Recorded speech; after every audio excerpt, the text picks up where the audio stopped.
Authorities in Arizona say the DNA submitted for FBI testing in the search for Nancy Guthrie has not been seen all month, did not come back with any matches. The FBI found DNA on a black glove discovered near Nancy Guthrie's home that appears to match the one worn by this person in this chilling doorbell video. That DNA, neither the DNA in the house or the DNA on the glove coming back with a hit on the FBI's national database. I hate to use the phrase back to square one, John and Gillian, but if we are talking about the squares that have been moved forward, we're certainly in the low single digits in terms of this investigation. For weeks, a single haunting question has gripped public consciousness. Where is Nancy Guthrie, an 84-year-old woman, a mother and grandmother, who by all rights should have been secure within her own home? And yet, on February 1st, 2026, she vanished from her house in the Tucson area. Investigators were immediately certain she did not leave of her own accord. They discovered evidence that compelled them to treat the residence as a crime scene, including traces of her blood on the porch. Then came the image, an image that transformed a deep sense of fear into something far more sinister. Footage from a porch camera revealed a figure lurking outside her home, masked, gloved, and carrying a backpack. This was no neighbor. This was not a visitor who had lost their way. This was an individual moving with cold, calculated purpose through the darkness. The release of that video fundamentally shifted the investigation's focus. The moment you witness a masked individual at the front door of an elderly woman's home, the hypothesis of a missing person evaporates, replaced by the grim certainty of abduction. The line of questioning becomes darker. Who would do this? And how did they manage to get so close? Police initiated a massive search, and the FBI was brought in. Tips began to flood the phone lines. An entire nation was watching, desperate for a single, clear sign, irrefutable proof that she was still alive. But the case continued to follow a pattern that torments families. It would offer a glimmer of a clue, only to pull it back into the shadows. A glove was discovered approximately 2 miles from the home, appearing to be the same type worn by the masked suspect in the video. Critically, it contained a trace of DNA. There was a collective sense that this was the breakthrough, the piece of evidence that would finally put a name to the shadow. But investigators soon delivered the disheartening news. The DNA profile yielded no match in CODIS, the national database instrumental in solving countless cases. The most significant clue to emerge from the investigation had, for now, led nowhere. And with each passing day, the questions weighing on everyone's mind grew heavier and more urgent. Not only was Nancy taken, but she was taken without access to essential medication, causing officials and her family profound worry about her state of health as time wore on. In situations like this, the public gaze inevitably turns toward the family. It's a pattern that repeats itself every time. Scrutiny and speculation begin to fester online. Strangers construct elaborate theories, and names are unceremoniously pulled into the headlines. But authorities have made a point to state something of critical importance. The Guthrie family, which includes her children and their spouses, has been formally cleared of any involvement. So, if the family has been ruled out, who is the masked figure? Who possessed the audacity to step onto that porch? Who had the forethought to arrive so prepared? And why, after all this time, is there a persistent, gnawing feeling that someone out there knows more than they are revealing? Because law enforcement remains convinced that the video footage is the key. They believe someone in the community might recognize this individual, perhaps by their gait, their clothing, or their overall bearing. And while the public clamors for resolution, investigators are exhausting every possible avenue. They are collaborating with specialists and employing advanced tools capable of detecting signals from electronic and medical devices, while continuing to search by both air and ground. So tonight, we will dissect this case with methodical precision, setting aside rumor and unsubstantiated conjecture. We will examine the timeline, the confirmed evidence, the chilling video, the glove that failed to provide a name, and the immense, mounting pressure.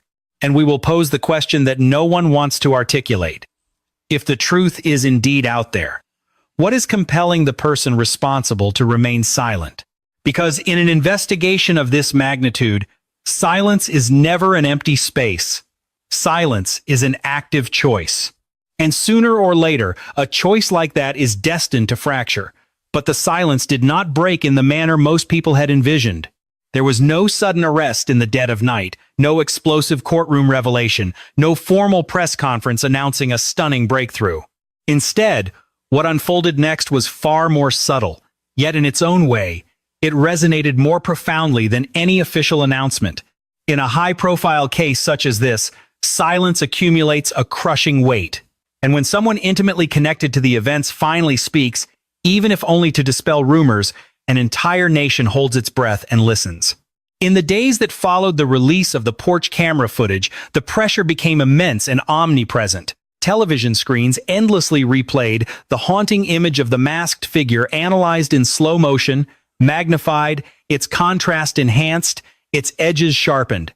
Yet, there was still no face, still no name, only the unsettling silhouette of a person moving through the darkness. People began to probe into every connection. Nancy had friends, neighbors, employees, and extended family members, a predictable and almost reflexive response in nearly every missing person investigation. In the vacuum left by the absence of answers, suspicion began to seep into the community like a toxic fog. At the very epicenter of this swirling storm of speculation was Nancy's family. They were grappling with a toxic cocktail of grief, anxiety, and sheer exhaustion, all while being forced to witness a trial by public opinion, orchestrated by anonymous strangers online.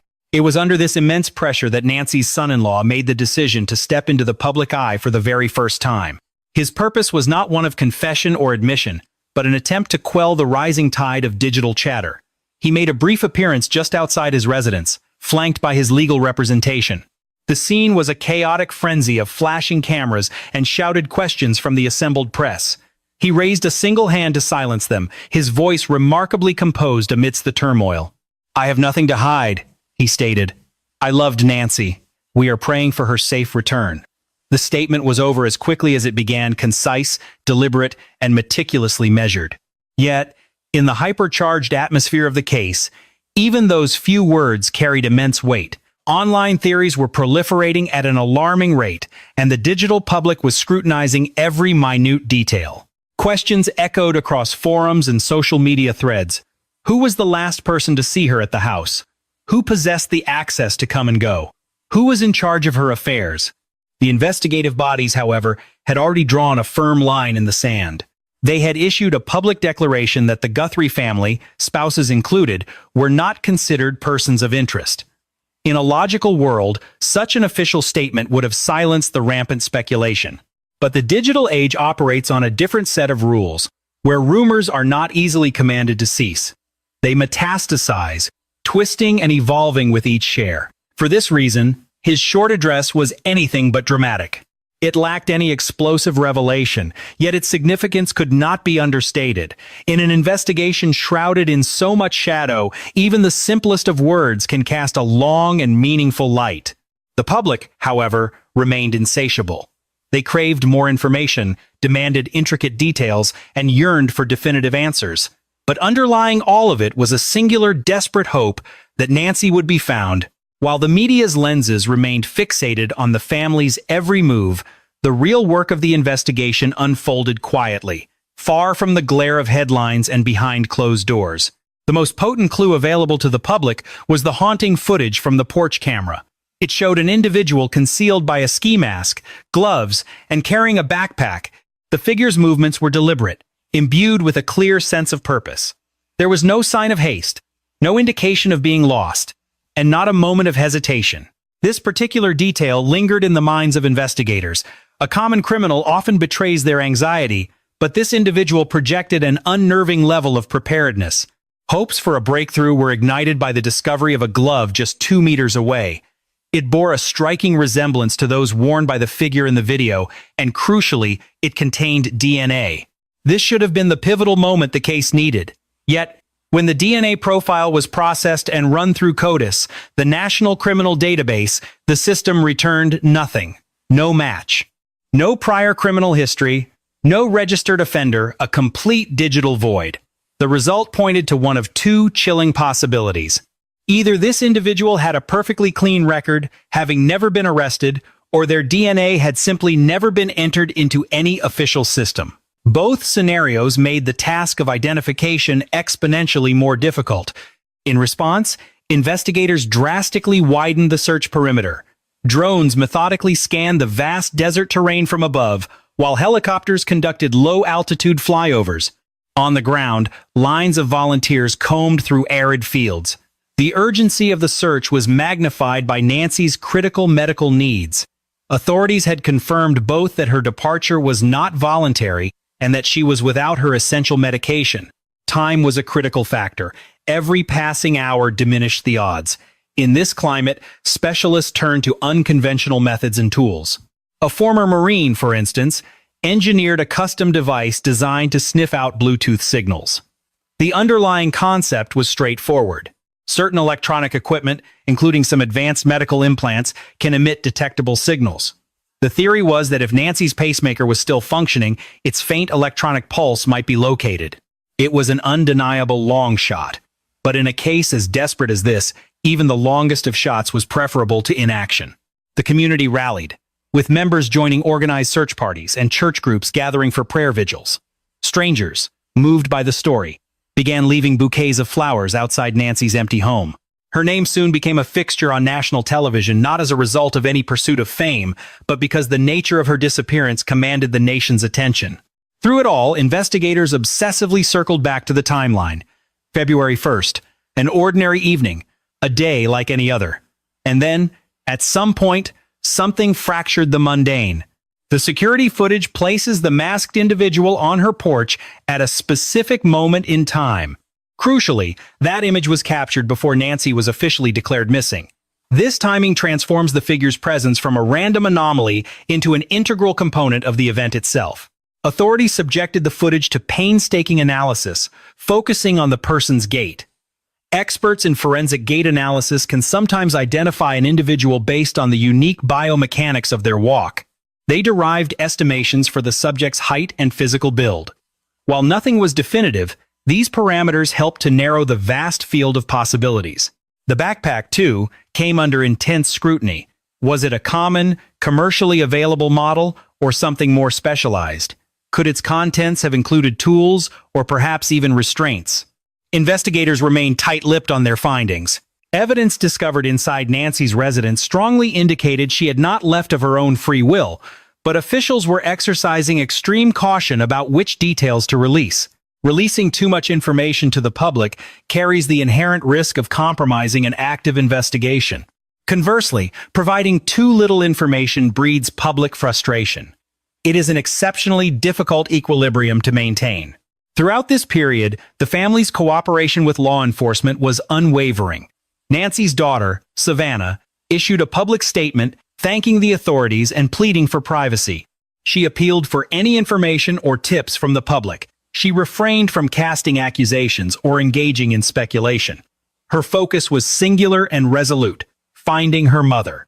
That kind of focused resolve is critical. When a case ignites a media firestorm, it can easily devolve from a profound human tragedy into a form of public entertainment, a transformation investigators worked diligently to prevent. Away from the public eye, detectives were methodically re-interviewing neighbors and collecting footage from every available doorbell camera in the vicinity. Hours of traffic camera recordings were meticulously reviewed, and a log was created of every vehicle that passed near the home during the critical time window. Each license plate that did not belong to a local resident was flagged for further investigation. A flood of thousands of tips poured in, a handful of which were useful, but most leading nowhere. Callers reported sightings of strangers from weeks prior, described suspicious-looking vans, and recalled encounters with unknown hikers on nearby trails. Yet, every lead, no matter how insignificant, had to be meticulously pursued, because in the world of criminal investigation, the most trivial detail can fracture a case wide open. Weeks bled into a month, and then a breakthrough emerged from the silence. Forensic analysis of the porch, authorities confirmed, yielded evidence consistent with physical injury.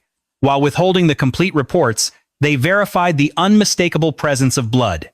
The confirmation solidified what many had privately feared. This was no longer the case of a woman who had simply wandered away. This was the scene of a probable crime. The enigmatic figure in the mask returned to the absolute center of the investigation. Law enforcement implored the public to re-examine the footage with a clinical eye. They were not to focus on the face, which was intentionally obscured, but on the subtleties of movement. The way this individual carried their body, the specific manner in which the backpack rested on their frame. It is a known phenomenon. Friends can identify a particular posture. Family can recognize a familiar gait. Even the smallest nuance can unlock a deeply buried memory. But to this day, no official, confirmed identification of this person has ever been released to the public. Concurrently with this public appeal, investigators were exploring multiple theories, refusing to dismiss the possibility that the masked person acted alone, or that they possessed intimate knowledge of the residents, or perhaps that they had been observing their target for some time. In criminal cases that involve elderly victims, distinct patterns often begin to surface: financial scams, predatory targeting, or the work of opportunistic thieves. Yet there has been no official statement confirming any motive, and motive remains the great unanswered void at the heart of this case. Why Nancy? Why on that specific night? Why that particular house? Was she singled out with deliberate intent, or was she the victim of a random, horrifying encounter? And if it was a targeted act, how did the perpetrator acquire enough information to arrive so prepared? These are the very questions that continue to drive the relentless work of investigators. Following a brief public statement, the victim's son-in-law refrained from conducting any further interviews. It was a choice that was met with a spectrum of public reactions. Some observers felt that maintaining silence was the most prudent course of action. Others argued for a greater degree of transparency. From a legal standpoint, however, individuals connected to an ongoing investigation are almost always counseled to be exceedingly cautious with their words. Statements can be misconstrued. Headlines can create distorted narratives. Therefore, restraint is not just common, it is often essential. What holds more weight than public statements are the cold, hard facts. And those facts were still being methodically assembled. Detectives began the painstaking analysis of data harvested from nearby cellular towers. Every phone that registered a signal, or pinged, in the vicinity of the home during that critical time frame was being put on a map. Many of these signals belonged to neighbors or transient drivers, but any device that could not be immediately identified was flagged for deeper scrutiny. This is an inherently slow process. It is a process that demands warrants and legal oversight. It requires immense precision, but its potential is undeniable. Because even a masked assailant likely carries a phone, and a phone always leaves a digital trail. Another point of intense focus became the backpack itself. Investigators circulated, enhanced, high-resolution still images from the video, hoping for a public lead. Outdoor equipment retailers throughout the region were contacted. Had anyone recently sold a similar bag in a cash transaction? Had any customer asked questions that, in hindsight, seemed unusual? Once again, the effort has yielded no publicly announced results. The glove, discovered 2 miles away, remains an enigma. The style was common, but the DNA found on it produced no match in any criminal database. This strongly suggests the suspect may not have a prior criminal history, a fact that complicates identification, but by no means renders it impossible. As the investigation presses on, one question remains, haunting and constant. Who was the person in the mask, and what transpired in the moments after the recording stopped? Because while the camera documented an arrival at the porch, it reveals nothing of what occurred over the threshold. It offers no image of Nancy's last known moments of freedom. The footage does not show where she was taken. It only proves that someone was there, an individual who has since vanished back into the shadows and has never come forward. In the next chapter of this investigation, we will delve deeper into the timeline of that fateful night. We will dissect it minute by minute, signal by digital signal, and we will explore the terrifying possibility that the masked figure was not the beginning of the crime, but merely a single component of a much larger, more sinister design. But before we proceed, it is crucial to remember one fundamental truth. Nancy is not merely a case number. She is not simply a name in a headline. She is a human being, an 84-year-old woman whose loved ones are still suspended in the agony of waiting for answers. And until those answers are found, this story is far from over. It has barely begun. When law enforcement classifies a case as active, it is not an admission of uncertainty. It signifies the meticulous construction of a case built carefully, methodically, to layer upon painstaking layer. In the wake of the video's release, detectives pivoted their entire focus to a single, pivotal question. Was this a planned, deliberate home invasion, or was it a spontaneous crime of opportunity? The distinction is critical. A crime of opportunity suggests a random actor, a chance encounter. A planned entry implies something far more chilling, that someone specifically chose Nancy, chose her residence, and chose that very night to strike. To unravel this, investigators returned to the very start of February 1st. They began to reconstruct her entire day, piece by piece. The victim's phone records from that morning depicted a life of routine. There were calls to friends and a short exchange with a contact from her church, nothing that suggested distress or alarm. Her vehicle remained in the driveway all afternoon. No evidence indicated any sense of foreboding before darkness fell, which points to a grim conclusion. Whatever unfolded, it happened with shocking speed.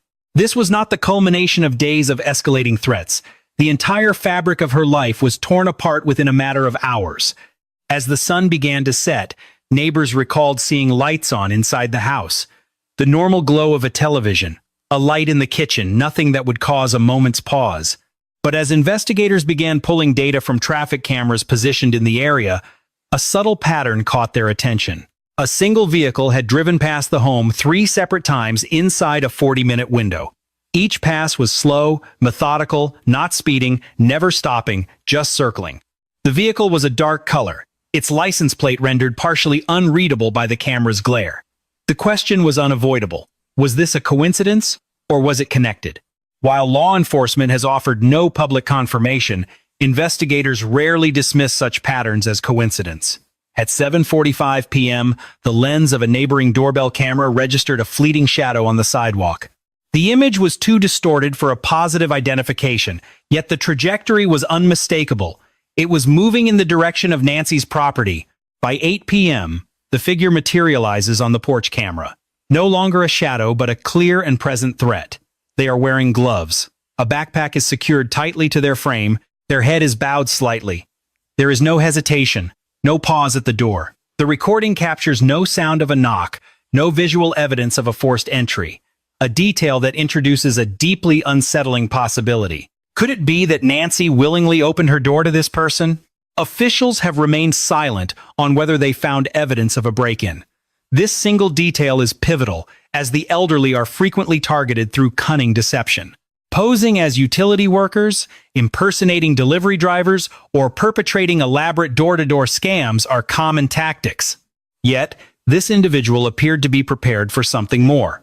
The backpack hints at carrying tools, suggesting a premeditated purpose, a plan. Inside the residence, authorities have confirmed the presence of signs, indicating Nancy did not depart of her own free will. Traces of blood found on the porch lend grim support to this conclusion, but officials have been guarded with further disclosures. Releasing too much information could jeopardize the entire investigation. What we can analyze, however, is the subject's behavior. There was no rush, no hurried retreat from the camera's gaze. The movements were calm, methodical, controlled. This level of composure implies confidence, and confidence can often stem from familiarity. Familiarity, in turn, suggests prior surveillance.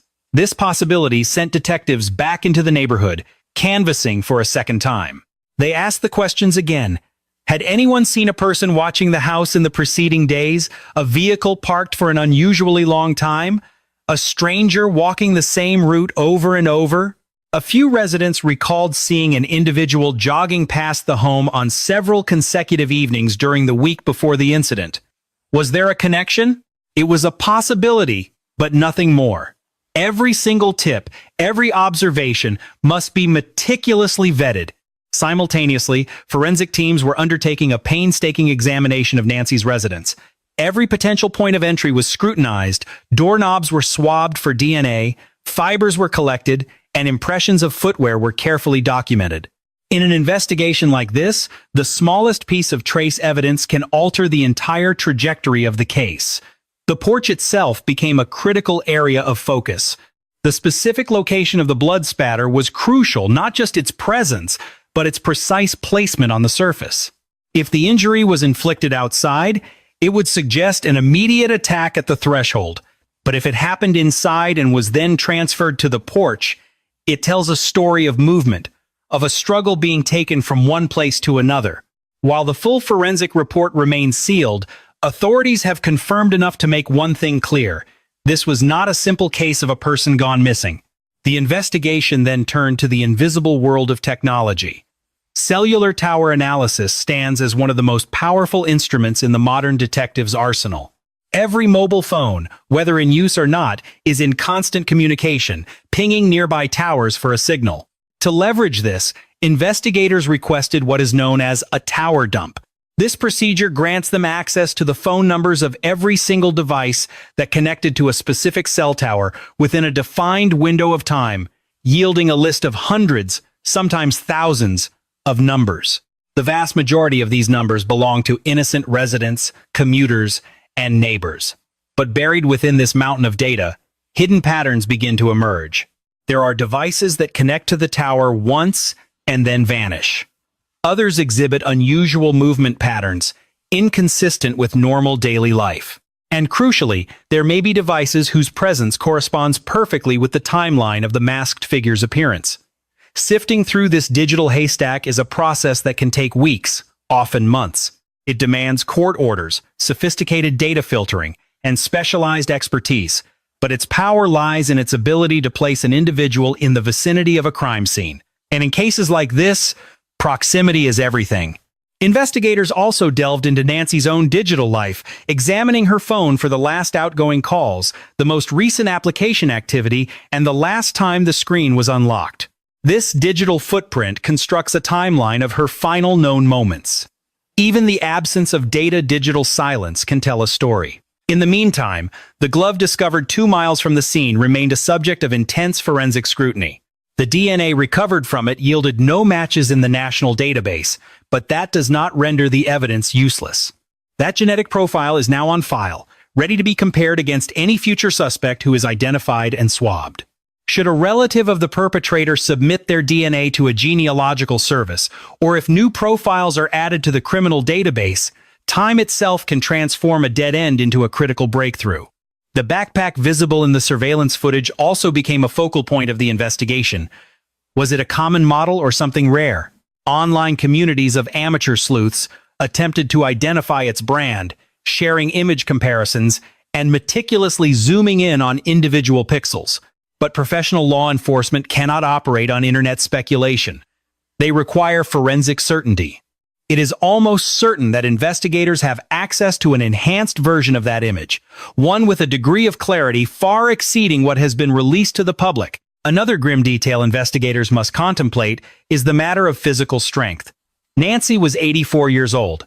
If she was abducted, how was she physically moved from her home? Was she carried? Was she forced to walk? Was there a vehicle waiting in a pre-planned location nearby? Every traffic camera in the surrounding area is being reviewed, frame by agonizing frame. Analysts are searching for every dark-colored SUV, every white van, every single vehicle parked for longer than seemed necessary.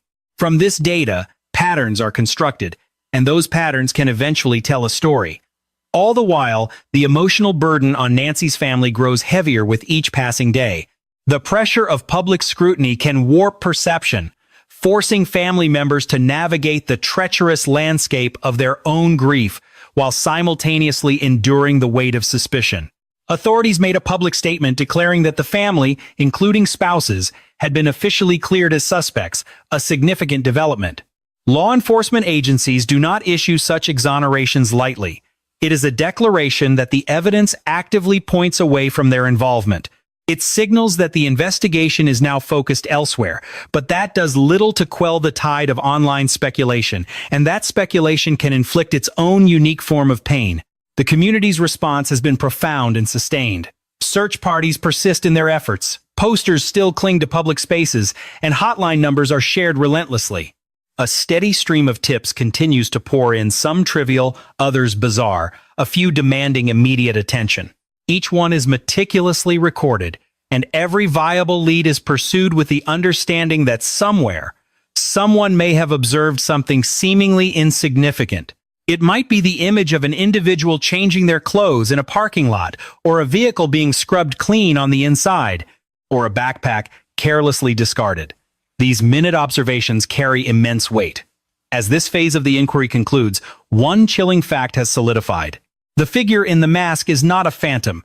It is a real entity, skillfully avoiding surveillance, moving with a clear purpose, and inextricably linked to the timeline of NY's vanishing.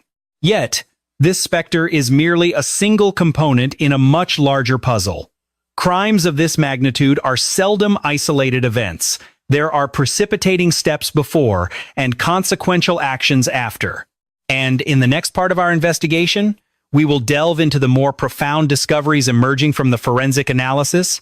We will explore what the evidence inside the residence suggests, what secrets the placement of blood might unlock, and whether this masked individual was a lone predator or a player in something far more organized. Far from losing momentum, this investigation is intensifying, its focus narrowing. And the truth, fragmented and obscured, is painstakingly being drawn into the light. By the third week, the investigation had transitioned into a fundamentally new stage. While the physical search remained active and the public's gaze was fixed on the case, a different kind of work, something far more granular, was unfolding within the sterile confines of forensic laboratories. This is the phase of an investigation the public rarely witnesses, the silent, methodical process of measurement and scientific scrutiny. Because in modern criminal justice, resolutions are not found in emotion. They are found in evidence. And evidence reveals its secrets with deliberate slowness. Within NY's home, crime scene technicians concentrated their efforts on three critical zones: the porch, the entryway, and the patterns discovered on the interior floors.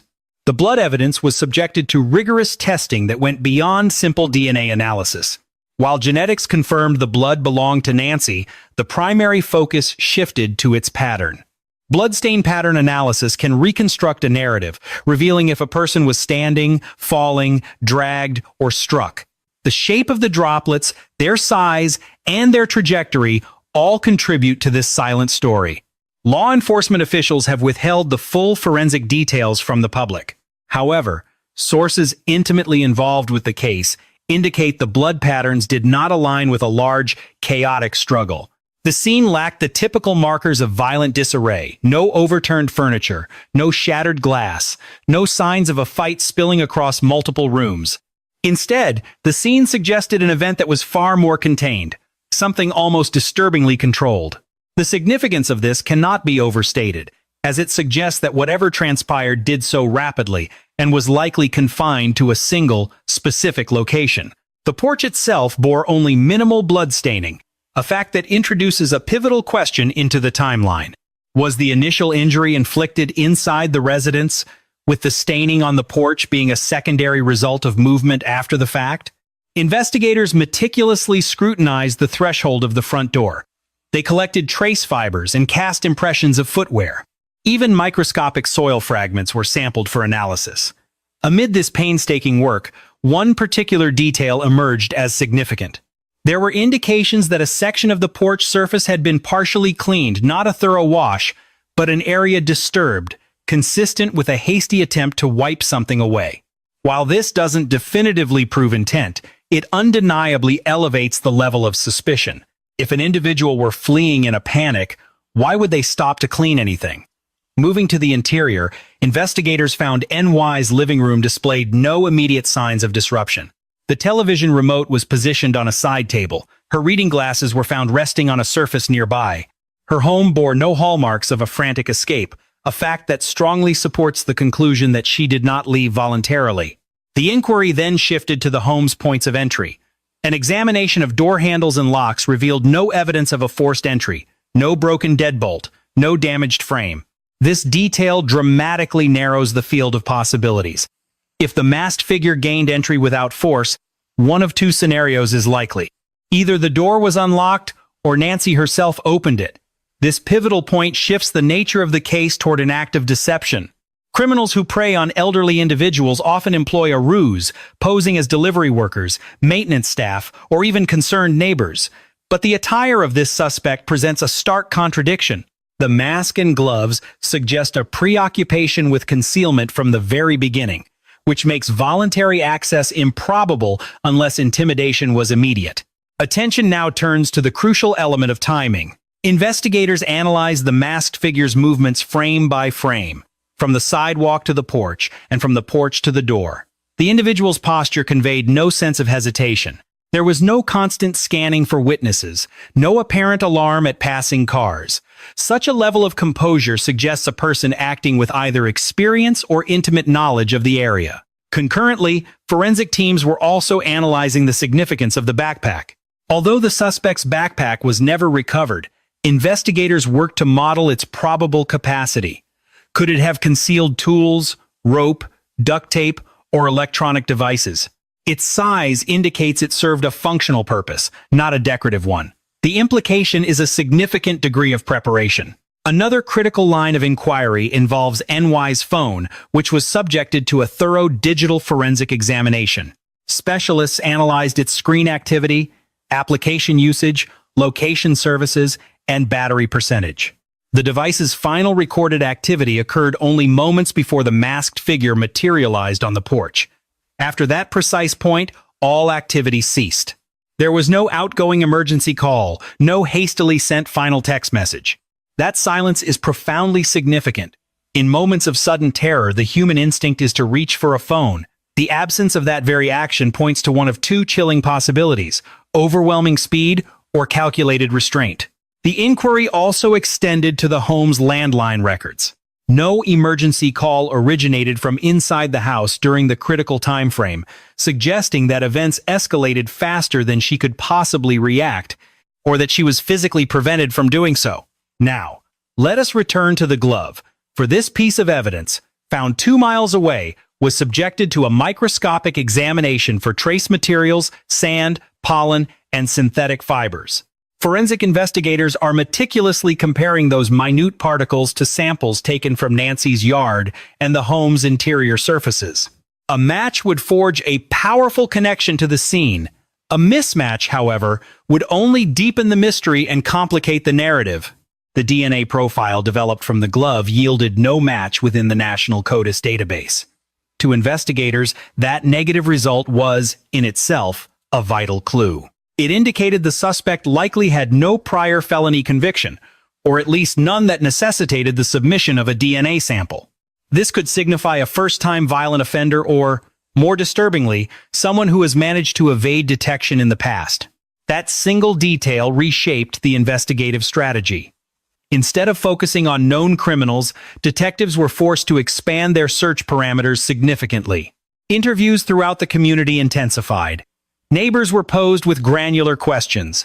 Did you witness anyone attempting to dispose of clothing? Did you observe a vehicle parked unusually late or in an odd location? Did any sound disturb the night? A thud? A shout? Anything that felt out of place? Memory is an imperfect archive, but sometimes a small, fragmented recollection can become the critical key that unlocks a case. In parallel, law enforcement initiated an examination of Nancy's recent financial records, not because of any suspicion toward the family. Authorities have publicly cleared them, but because financial exploitation is a common motive in crimes against the elderly. They looked for large withdrawals, unusual transfers, or recent disputes. According to the most recent public reports, there has been no confirmed financial motive announced, though that avenue of investigation remains open. The larger question now confronting the task force is this: was Nancy specifically targeted, or was she a victim of random opportunity, chosen simply because she was vulnerable? If she was targeted, how did the perpetrator know her routine? Did an unknown party observe her home repeatedly? Did they know precisely when she would be alone? The methodical analysis of traffic camera footage continues. Vehicles that passed her street multiple times in the days leading up to February 1st are being identified and scrutinized. Patterns are being charted and compared. Even out-of-state license plates are being painstakingly traced. This level of granular analysis requires considerable time, but time often reveals what haste conceals. One more element must be considered: the weather. That night was cool, clear, and distinctly dry. Dry air preserves certain kinds of trace evidence far better than humid conditions. Footwear impressions left in soil can remain visible for longer. Investigators documented the ground conditions with meticulous care, knowing that such impressions, if preserved, could later be decisively matched to a suspect's shoes. but a match requires a suspect, and that suspect remains a ghost. The case has now transitioned from an immediate emergency to a structured, long-term investigation. The search efforts persist. Technology continues to assist the hunt, but there is still no confirmed location for Nancy. And until that changes, the case file remains chillingly open. In the next chapter, our focus will shift outward, beyond the porch and the house, into the broader geographic pattern of the crime. Because every crime leaves ripples, and those ripples often reveal where the truth is hiding. As the fourth week of the investigation commenced, the operational focus widened. When a crime is not solved quickly, detectives do not slow down, they zoom out. They begin to analyze geography, to hunt for patterns. They pose a much larger question. If someone invaded Nancy's home that night, where did they come from? And where did they go after they left? Because no one ever appears from nowhere, and no one disappears without leaving some form of trail. The Tucson landscape surrounding Nancy's home is quiet. It's a network of residential streets, adjacent desert land, and long roads that grow darker the farther one drives from the city's glow. That geography is critical. Criminal behavior is profoundly shaped by the surrounding terrain. Investigators began constructing what is known as a geoprofile. This method analyzes the likely home base of an offender based on the crime's location and the perpetrator's movements. If the masked individual came on foot, it strongly suggests proximity. If they arrived in a vehicle, it suggests forethought and planning. If they parked that vehicle out of sight, it suggests a degree of criminal experience. Traffic cameras in the surrounding blocks were reviewed again, this time expanding the search window to the entire week before February 1st. A single vehicle appeared repeatedly within the area in the days leading up to the disappearance. It was a dark sedan, and it did not belong to any of the residents on that street. It was seen passing the house several times during the evening, sometimes at a slow pace, sometimes parked for short intervals at the end of the block. Investigators have not publicly confirmed if this vehicle is connected, but its pattern of behavior is under intense review. Enhancement of the license plate is ongoing. Even partial numbers can significantly narrow down the search options. Meanwhile, data analysts mapped cellular phone activity from the night in question. Tower pings were layered over a digital map of the area. Most of the devices belonged to neighbors. While many of these signals belonged to transient drivers, a small, unnerving number of devices pinged the towers for only a moment, before vanishing from the grid in that location forever. These phantom devices are now under intense scrutiny. But to unmask the subscribers behind them, investigators are required to navigate the legal process of securing judicial warrants. It is a process that consumes precious time. Yet, the patterns embedded in cellular data hold immense power. A suspect can conceal their face with a mask, but their phone can become an unwitting informant. The investigation has also plunged into the sprawling world of digital marketplaces. Authorities are meticulously combing for listings of a similar backpack that may have appeared in the days following February 1st. Were there any attempts to sell off clothing online? Did anyone post strange inquiries on forums about how to permanently erase video footage? It is a common pattern for perpetrators to turn to the internet for guidance in the aftermath of a crime. Their search histories can often become a roadmap to their guilt. Simultaneously, the focus pivoted back to the discarded glove. The distance of 2 miles from the scene is anything but arbitrary. It is an undeniable indicator of movement. This implies the perpetrator journeyed a significant distance after departing from NY's residence. Yet, 2 miles is a distance that could be covered on foot in less than 40 minutes. By car, that same distance could be traversed in under 5 minutes. This raises a critical question. Was the glove disposed of deliberately, or was it lost by mistake? An intentional act would point to a suspect conscious of forensic risk. An accidental loss, however, would speak to a state of panic or haste. Meteorological data was scrutinized, with investigators analyzing the wind patterns from that specific night. The possibility of the glove being carried by the wind was considered, but deemed improbable. Its weight and the precise location where it was found strongly suggest it was placed there intentionally. And this conclusion opens the door to a much larger inquiry. Did the perpetrator possess an intimate knowledge of that particular area? 2 miles from the crime scene lies a network of minor desert trails, frequented by hikers, local dog walkers, and the occasional off-road enthusiast. It is an area that is not heavily traveled, yet it is far from being completely secluded.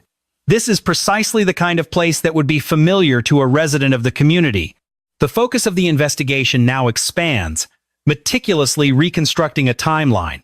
In a 2-mile radius around the home, detectives are piecing together every recorded movement between 6 p.m. and midnight on February 1st. This involves sifting through footage from doorbell cameras, gas station surveillance systems, retail store entrances, and automated teller machines. They are even analyzing receipts from convenience stores. The reason is simple. Perpetrators often revert to mundane, normal behaviors immediately before or after committing a heinous act. Purchases of water, fuel, or snacks are seemingly insignificant, but each of these transactions generates a digital timestamp, a critical piece of the puzzle. Financial records from the wider region are being systematically scanned for any anomalous activity, with a particular focus on cash purchases of items like gloves or masks in the days leading up to the incident. It is a painstaking but exhaustive process. Meanwhile, the local community remains deeply involved in the effort. Volunteer search parties persistently scour the open terrain, and posters bearing her image are still a fixture at major intersections. The image of NY's face remains a constant presence throughout the city. This sustained visibility is designed to exert psychological pressure on whomever is responsible. Those who commit such crimes often count on the media's attention to wane over time. In this case, however, it has only intensified.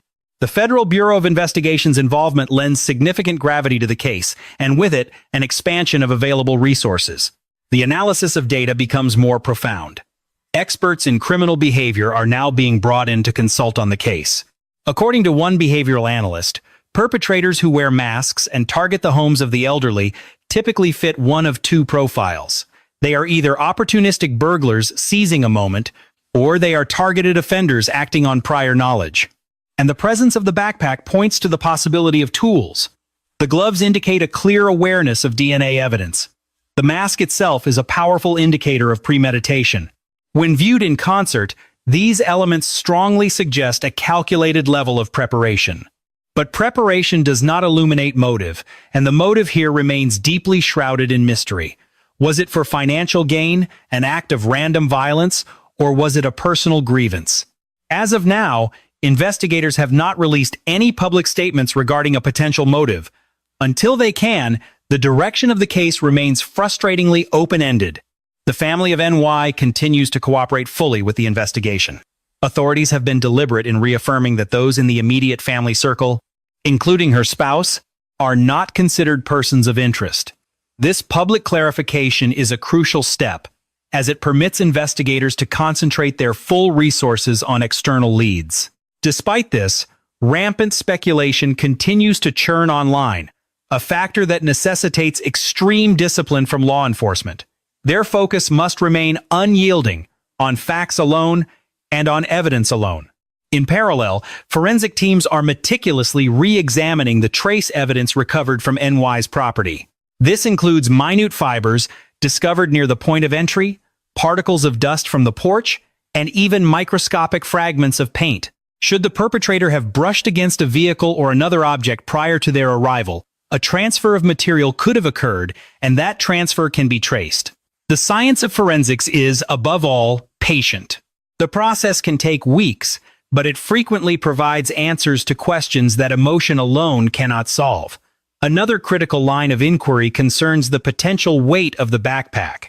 If the individual on the footage entered and exited the premises alone, how was Nancy transported?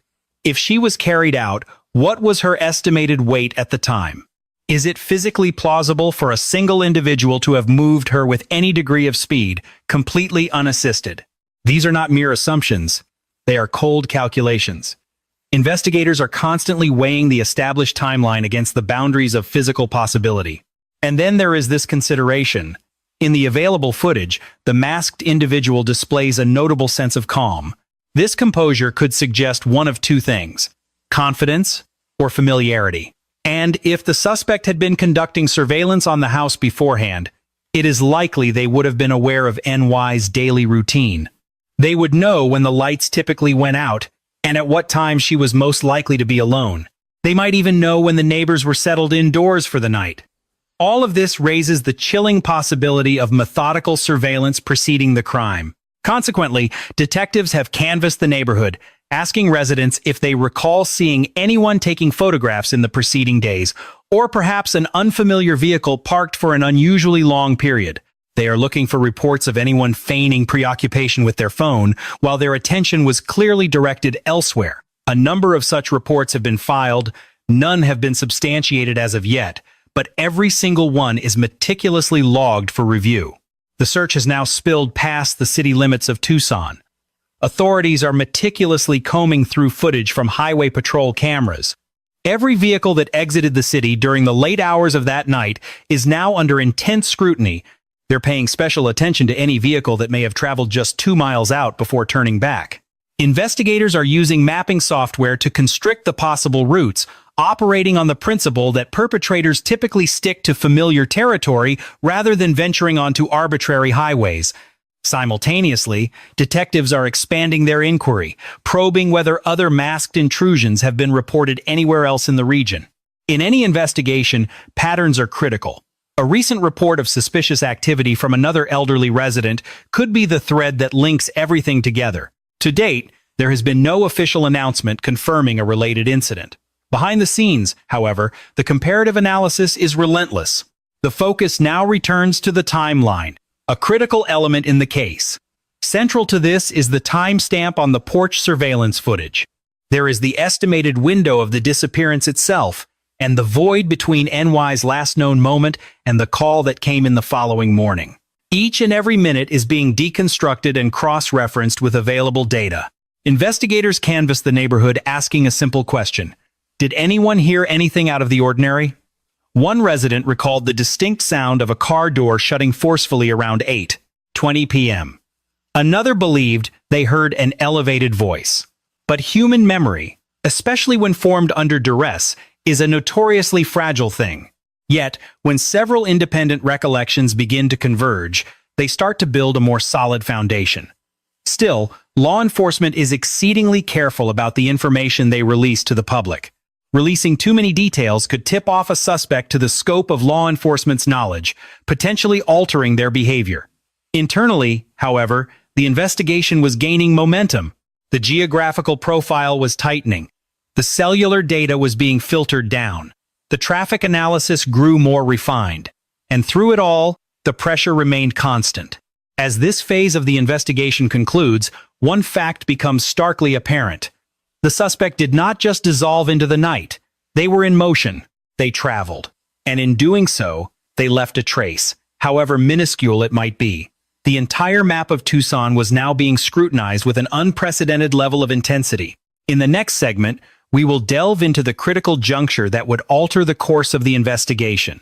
This was the moment where digital forensics, behavioral profiling, and geographical mapping started to converge.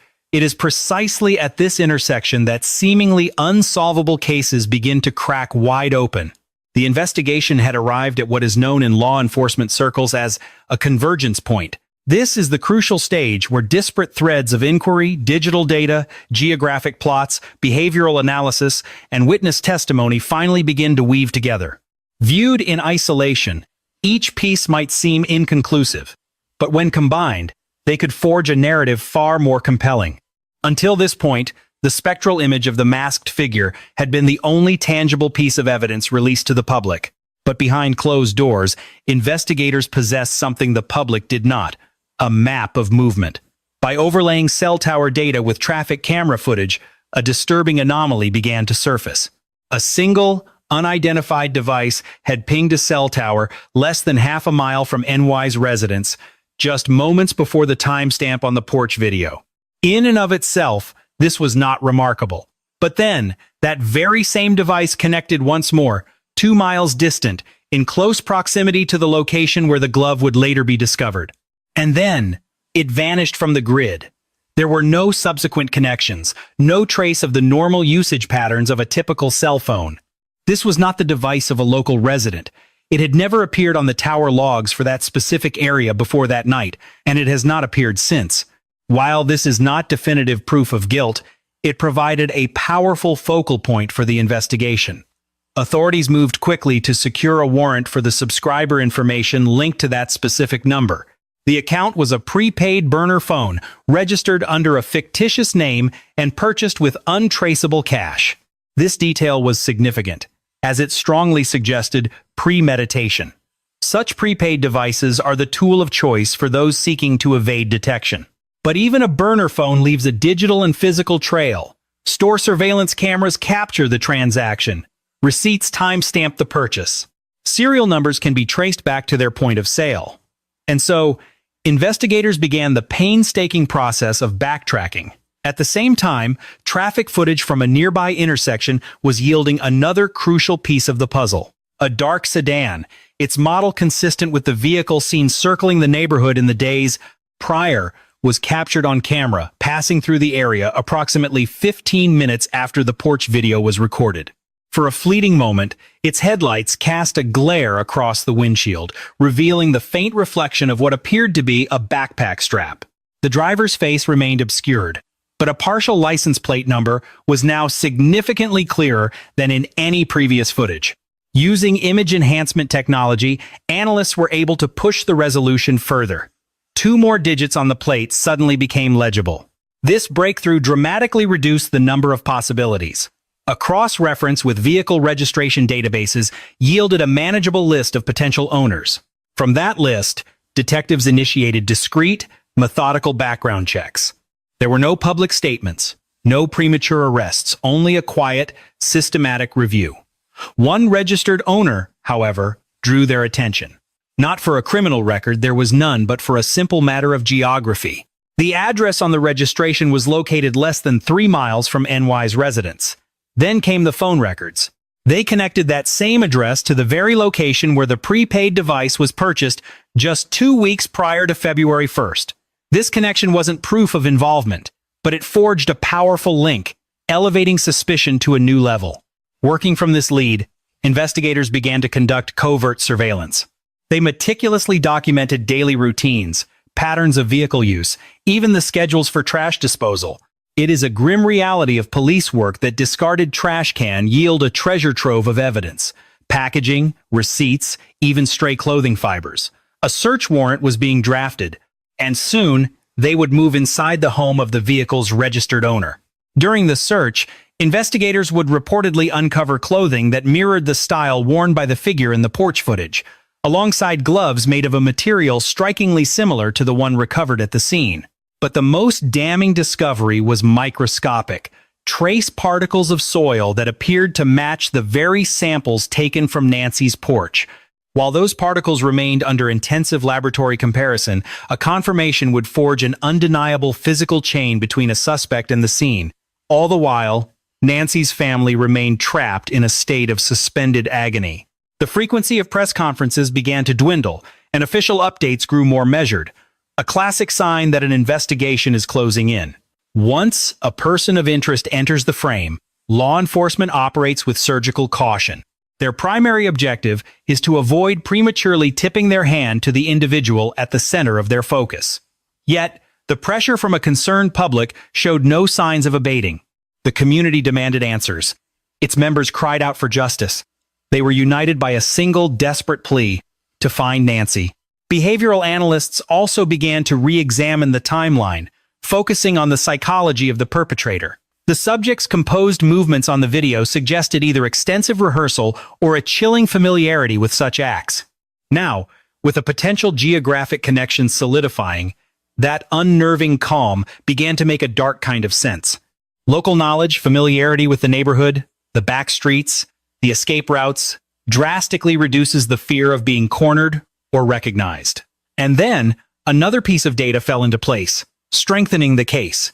Records from a license plate reader at a nearby shopping center revealed the dark sedan pulling into the parking lot late on the night of February 1st, approximately 30 minutes after the abduction was captured on camera.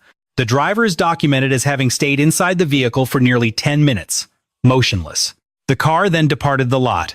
There were no records of any purchases at the adjacent stores. It begged the question, what purpose does sitting in a dark, empty parking lot serve at that hour? Innocent explanations, of course, might exist. But when layered upon the mounting pile of other data points, the pattern becomes heavier, more sinister. Investigators also discovered that the same vehicle had been captured on camera near Nancy's neighborhood on 3 separate evenings in the week just prior to her disappearance. The behavior was always the same: slow passes, brief, unexplained stops. This kind of repetition is the textbook definition of surveillance, a detail that pulls the narrative ever further from the realm of a random, impulsive act. If Nancy was being watched, the question became, why her? Was she a specific target, chosen for reasons unknown? Or was her home simply selected for its perceived isolation? A crime of opportunity. The investigative team began meticulously reviewing every one of her recent interactions: delivery personnel, maintenance workers, any new contractors who had been on the property. They were searching for anyone who might have gained insight into the layout of her home, because intimate knowledge of entry and exit points dramatically reduces the risk for an intruder. In the sterile environment of the forensic labs, the analysis of the glove continued. The DNA profile it yielded had found no match in the national database, but investigators were now pursuing a more complex route: familial DNA analysis. This sophisticated technique doesn't look for a perfect match, but for partial genetic markers that could point toward a suspect's relatives. It is a legally and scientifically intricate process, one requiring court approval, but it has been the key that has unlocked cold cases in the past. If even a distant cousin had once submitted their DNA to a public genealogy service, it could potentially blow the doors of this investigation wide open. Technology, in its own way, is both patient and relentless. As this chapter of the story draws toward a close, the investigation is balanced on a razor's edge. They have a potential suspect, a vehicle that appears to match, a link to a prepaid phone, and a soil trace analysis that is currently underway, all built upon a foundation of established surveillance. But until criminal charges are officially filed and, most importantly, until Nancy is brought home, the case remains a gaping, unresolved wound. Because at the very heart of all this data is a human life. An 84-year-old woman who did not just wander away, a family still waiting by the phone, a community that has not given up its search. The wheels of justice often turn slowly, but they do, in fact, turn. If you possess any information regarding the disappearance of Nancy Guthrie, regardless of how insignificant it may seem, you are urged to contact your local law enforcement agency immediately. In cases like this, the smallest, most overlooked detail can change the entire trajectory of the investigation. If you believe in the pursuit of truth, in accountability, and in the importance of keeping these stories in the public consciousness until justice prevails, please share this broadcast and subscribe, so that we may continue to track every development as it unfolds. Because silence offers protection to no one, and our work does not conclude until the truth is finally brought into the light.